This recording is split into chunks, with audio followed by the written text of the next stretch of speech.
Pressure continues to pile onto the big supermarkets after Australia's competition watchdog released a scathing new report. The ACCC has found shoppers are losing trust that Coles and Woolworths set fair prices. Questions have also been raised about whether the major chains are hoarding swathes of land to lock out their competitors. Let's go straight to political reporter Nicole Hegarty at Parliament House. Nicole, good morning. Talk us through the findings. Good morning, Michael. Well, for anyone who has been to a supermarket lately, these findings won't be particularly shocking. They've found that consumer trust is down, prices are up, and there's also concerns that it's becoming harder to find value for money when it comes to doing the weekly shop. 21,000 customers were interviewed as part of this first phase of the inquiry by the ACCC. This was called for by the Prime Minister in January of this year and comes amidst this ongoing cost of living challenge. Here's what some customers have had to say. They're all ripping us off. It's mental. Way too expensive. Yeah. Sometimes you do get a good deal, but most of the time you do feel kind of ripped off. Some customers there. So what's the next focus of the inquiry, Nicole? Well, Michael, the next stage of this process is about 5 months left in the inquiry. We'll focus on whether the supermarket giants of Coles and Woolworths are participating in a process known as land banking, where that means they own land but they haven't yet built supermarkets on it. But that has the impact of reducing the ability for other competitors to come into the market. And when we're speaking about competition in the supermarket sector in Australia, it has taken some 20 years for Aldi to grow to only 9% of the supermarket sales share in the country. So that paints a pretty clear picture about how competitive things are. The ACCC looking to improve that as part of this inquiry. Nicole Hegarty, thank you. To the Middle East now, where Israel's Prime Minister Benjamin Netanyahu has reportedly backtracked on an agreed ceasefire with Hezbollah after facing political pressure from factions within his government. ABC correspondent Kathryn Diss filed this report from Jerusalem. Well, we woke up to positive news from Western leaders today that they were confident of reaching a 21-day ceasefire. We heard from Lebanon's Prime Minister Najib Mikati, who publicly threw his support behind the ceasefire deal. But then the Israeli government swiftly denied that any sort of agreement was on the table, which baffled diplomats and global leaders, particularly those at the UN General Assembly in New York. The Prime Minister, Benjamin Netanyahu, put out a statement saying that reports that a ceasefire was imminent were false, that he hadn't even responded to the agreement which was brokered by the French and American governments, and that the Israeli army was continuing to attack with full force.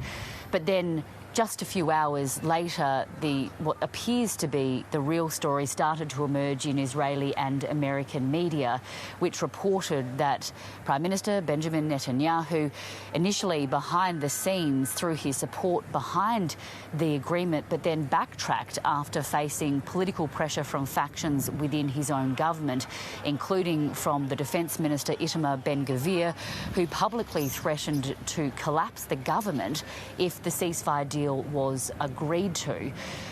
This is something that the Prime Minister has been accused of in the past, that is choosing his own political survival over diplomacy. Of course, that's something that he denies. Now that he's in the United States, he may well face pressure from his closest allies, including America, to agree to the deal, but he also might not. So for now, the fighting continues and Israel's bombardment of sites right across Lebanon continues, including in the capital Beirut. The Israeli army today claiming that it managed to take out Hezbollah's aerial commander. So for now, it appears little let up in the fighting.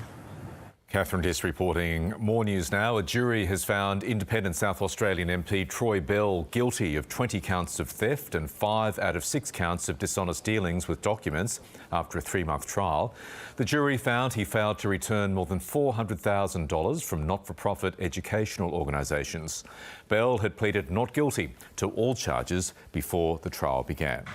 The number of Mpox cases in Australia has seen a spike of nearly 600% since July this year. That's according to the Federal Department of Health. The department says there are now 720 confirmed cases of Mpox across the country, up from just 6 at the end of March.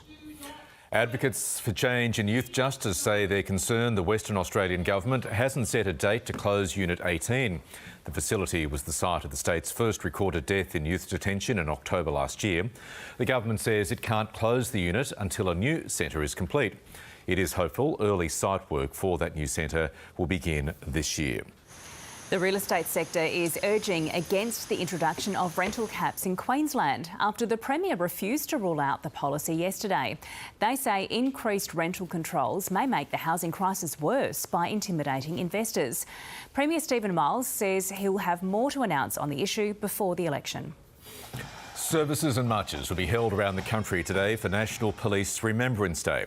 Police officers will gather to honour service members who died in the line of duty. New South Wales Police Commissioner Karen Webb is set to attend a memorial service just days after an ABC investigation heard allegations of a toxic culture in that state's police force. OK, let's take a quick look at global markets now, and most things are pointing up. The futures are pointing up. The Dow Jones has closed 0.6% higher. The Australian dollar is now buying 68.94 US cents. And move over pesto. A Polish zoo is celebrating the arrival of a tiny endangered deer.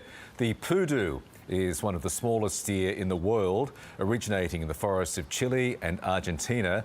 When fully grown, they weigh in at less than 15 kilos, a fraction of the quite larger, notorious Melbourne penguin. Oh, leave penguin alone. Leave pesto alone. Pesto's the best. Yeah. I don't think you can beat pesto.